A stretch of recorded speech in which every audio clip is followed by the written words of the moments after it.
Hello everyone, আমি বৈশাখী। আপনাদেরকে আমার চ্যানেলে স্বাগত। আশা করি সুস্থ আছেন, ভালো আছেন। বন্ধুরা, আজকে আমি বানাতে চলেছি একটি দুর্দান্ত স্বাদের রেসিপি। আমি পটল দিয়ে এই রেসিপিটা বানাবো। তার জন্য 300 গ্রাম পটল নিয়ে নিয়েছি। পটলটাকে ঠিক এইভাবে কেটে ভালোভাবে ধুয়ে নিয়েছি। গ্যাসে কড়াই বসিয়ে দিয়ে সর্ষে তেল দিয়ে দিলাম। এখানে 3 থেকে 4 চামচ সর্ষে তেল ব্যবহার করেছি।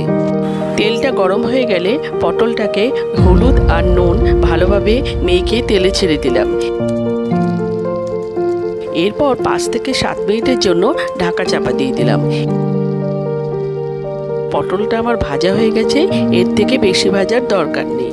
একটা প্লেটে তুলে রেখে সরিয়ে দিলাম। এরপর ওই তেলে 1 চামচ কালো জিরে দিয়ে দিলাম। এরপর দিয়ে দিলাম 3 চামচ পেঁয়াজ বাটা। পেঁয়াজ বাটাটা একটু কষিয়ে নেব। এরপর দিয়ে দিলাম 1 চামচ আদা রসুন একসাথে বাটা। ভিডিওটা ভালো লাগলে একটা লাইক করে দেবেন আর চ্যানেলটাকে সাবস্ক্রাইব করার জন্য অনুরোধ রইল। এরপর দিয়ে দিলাম 2 চামচ টমেটো পিউরি। এখানে একটা কথা বলার আছে, পটল যতটা নেবেন সেই অনুযায়ী মশলাটা বাড়তে কমতে পারে। এরপর সামান্য পরিমাণ হলুদ আর দিয়ে দিলাম স্বাদ মতো নুন।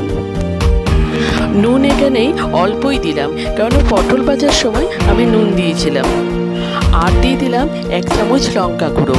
ঝালটা আপনাদের নিজেদের পছন্দ মতো কম বেশি করে নেবেন। এরপর দিয়ে দিলাম সামান্য পরিমাণ চিনি। একটু মিষ্টি দেবেন, তাতে খেতে কিন্তু ভালো লাগবে। এরপর মশলাগুলোকে সব ভালোভাবে মিশিয়ে নেব। এরপর দিয়ে দিলাম মৌরি বাটা। এরপর সব মশলা একসাথে ভালোভাবে মিশিয়ে নিয়ে 5 থেকে 7 মিনিটের জন্য ঢাকা চাপা দিয়ে দেবো। এরপর মশলাটা ভালোভাবে কষিয়ে নেওয়া হয়ে গেছে আর তেলও ছেড়ে দিয়েছে। এরপর একটা বলে আমি বড় চামচে 4 চামচ গোবিন্দভোগ চাল ভালোভাবে ধুয়ে 10 মিনিটের জন্য ভিজিয়ে রেখেছিলাম, সেটা দিয়ে দিলাম।